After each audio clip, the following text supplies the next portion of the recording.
మనకి బందరేమో బాలశౌరి గారు, కాకినాడేమో మనకి తంగెళ్ళ ఉదయ్ శ్రీనివాస్. కాకపోతే అతని తంగెళ్ళ ఉదయ్ శ్రీనివాస్ అంటే కూడా నేను టీ టైమ్ శ్రీనివాస్ అని పిలుస్తాను.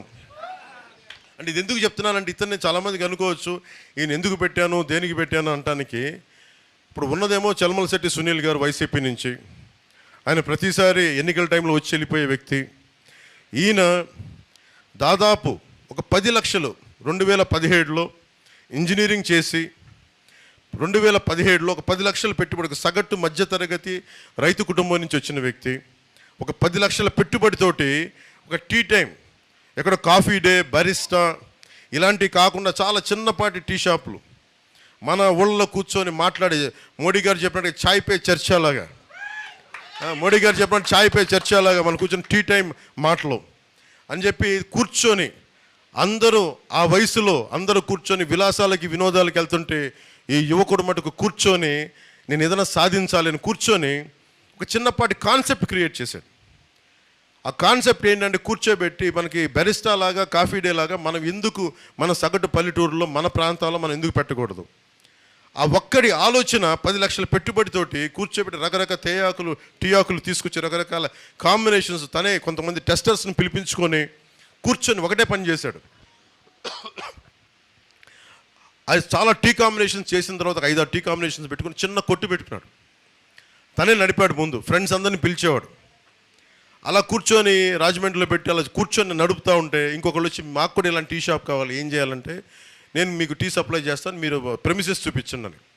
అలా స్టార్ట్ చేసిన 2017లో ఈ రోజున అది భారతదేశం మొత్తం మీద ఇంక్లూడింగ్ నేపాల్తో సహా, భవిష్యత్తులో ఇది దుబాయ్లో కూడా ఈరోజు అడుగుతూ ఉన్నారు, బంగ్లాదేశ్ దాకా వెళ్ళింది.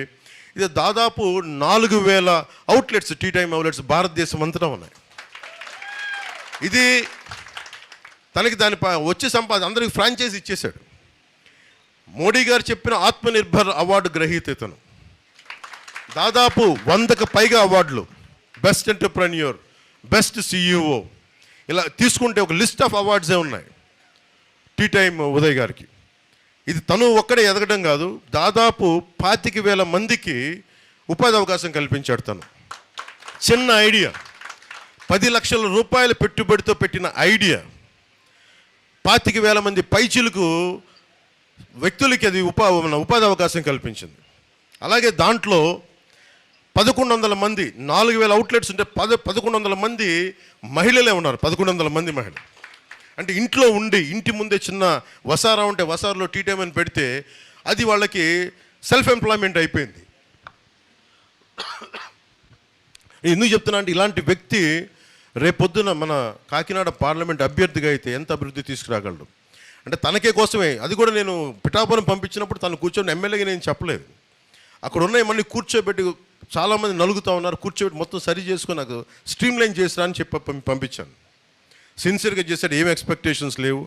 యాక్చువల్లీ నేను ఏం చెప్పానంటే 2029లో నువ్వు పని చేసుకుంటే అప్పుడు నీకు ఇస్తానంటే, కానీ అతని ప్రతిభని, అతని సమర్థతని గమనించిన తర్వాత ఖచ్చితంగా ఇతన్ని ఈ ఎన్నికల్లోనే ఎంపీగా నిలబెట్టాలి. అంటే ఈయనకి చలమలశెట్టి సునీల్ గారికి ఒకటే తేడా, ఇతను 25,000 మందికి ఉపాధి అవకాశం కల్పించాడు, 1100 మంది మహిళలకి సెల్ఫ్ ఎంప్లాయ్మెంట్ కల్పించిన వ్యక్తి. ఈ రోజున బెస్ట్ ఎంటర్ప్రెన్యూర్ అవార్డు రేపు పొద్దున్నది ఎన్ని వేల కోట్లకి అది మనకి మార్కెట్, మనకి స్టాక్ మార్కెట్కి వెళ్తే తెలియదు భవిష్యత్తులో, అంత బలమైనది. అలాగే ఆత్మనిర్భర్ అవార్డు మోడీ గారు పెట్టిన సెల్ఫ్ రిలయంట్ ఇండియా, దాని అవార్డు గ్రహీత. ఇలాంటి వ్యక్తి బెటరా మనకి కాకినాడ పార్లమెంట్కి? లేదంటే చలమలశెట్టి సునీల్ గారు ఉన్నారు, ఆయన కూడా నాకు సన్నిహితుడే, ఫ్రెండే. అప్పుడప్పుడు కనిపించినప్పుడు నమస్కారాలు చెప్పుకుంటూ ఉంటాం. కానీ ఆయన ప్రతి ఎలక్షన్ ముందు వస్తాడు, ప్రతి ఎలక్షన్ తర్వాత వెళ్ళిపోతాడు ఆయన. అలా కాకుండా పైగా అతను ఎక్కడో బయట సంపాదించుకుంటాడేమో అని ఇక్కడికి వచ్చి జగన్ కోసం ఆయన ఇక్కడ మైనింగ్స్ మీద ఆయన కలెక్షన్ చేయడం ఆయన కంపెనీ చాలా బాధ కలిగించింది. ఇక్కడి నుంచి డబ్బు తీసుకెళ్ళిపోతున్నాడు కానీ అక్కడి నుంచి డబ్బు తెప్పించట్లా. ఇతను ఇక్కడి నుంచి సంపాదన సృష్టిస్తున్నాడు, ఉద్యోగాలు ఇస్తున్నాడు, ఉపాధి అవకాశాలు ఇస్తున్నాడు, 10 మంది గుండె ధైర్యంతో నిలబడే అవకాశం ఇస్తున్నాడు. అందుకని దీన్ని దృష్టిలో పెట్టుకోండి. పైగా వైసీపీ ఎంపీ చలమలశెట్టి సునీల్ గారు మంచి వ్యక్తి, కానీ ఎప్పుడు రాంగ్ పార్టీలో ఉంటాడు. ఆయనకి ఎప్పుడు ఓడిపోయే పార్టీకి వెళ్ళిపోతాడు టక్మని.